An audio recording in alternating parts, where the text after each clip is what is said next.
Guys, how are we? Well, here we are in Ammonia Square, right in the heart of Athens, and you can see it's Christmas time. So so things are changing everywhere. It's just so hard to keep abreast of everything that's happening, and certainly not surprised by that, but the level of change is just incredible. I can tell you one thing though, it is freezing cold here, so 4 degrees at the moment, and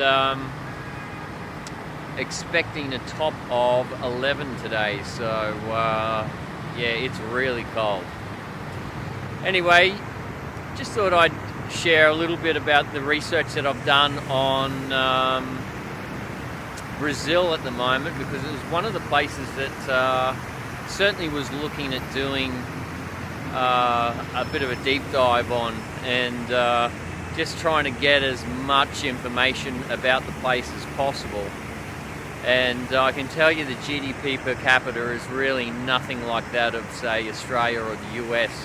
That basically means that the infrastructure that you've got in Brazil is not going to be as good as Australia or the US or even Canada, or some of the more developed countries. So if you did go there, just expect that the infrastructure in all places is not going to be really, really good. So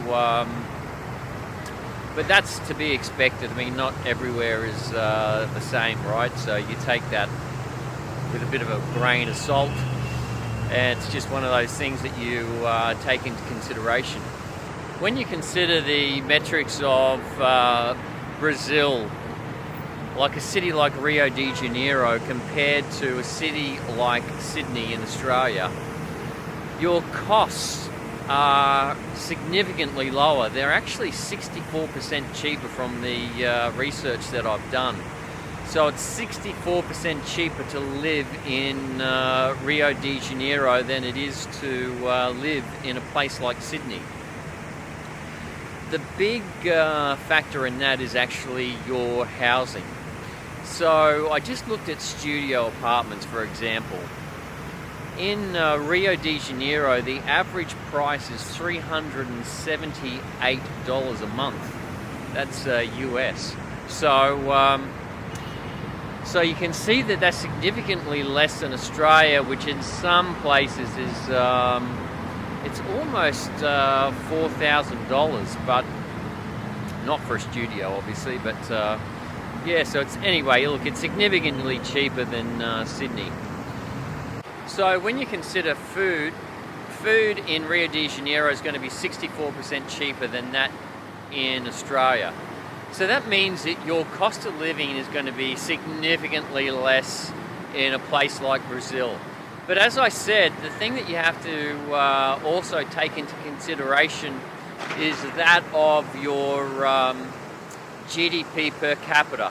That's going to indicate the level of infrastructure, quality of life, really, in a lot of aspects compared to a place like Australia or the US or something like that comparatively. So to give you an example, the GDP per capita between Australia and the US, it's almost identical. So that gives you a good indicator of the quality of life.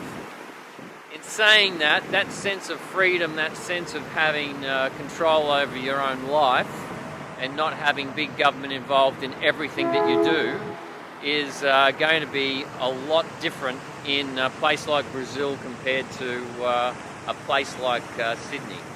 So anyway, just something to think about when you're pondering about places that you could actually relocate to. Going to research a couple of places in Southeast Asia coming up in the next couple of days anyway. So done a couple in South America. Now we're going to look at Southeast Asia and just compare them. In regards to Brazil, still don't have any word on the requirements for migration and in regards to different medical procedures that are required, etc.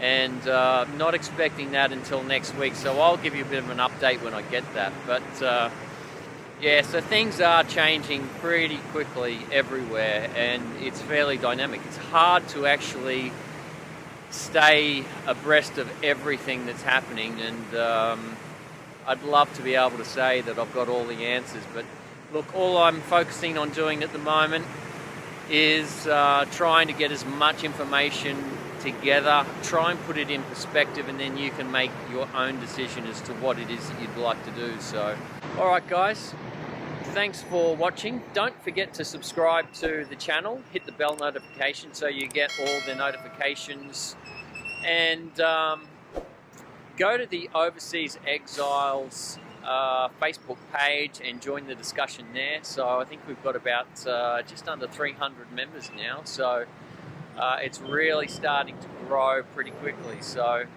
all right, thanks for watching once again, and we'll speak to you soon.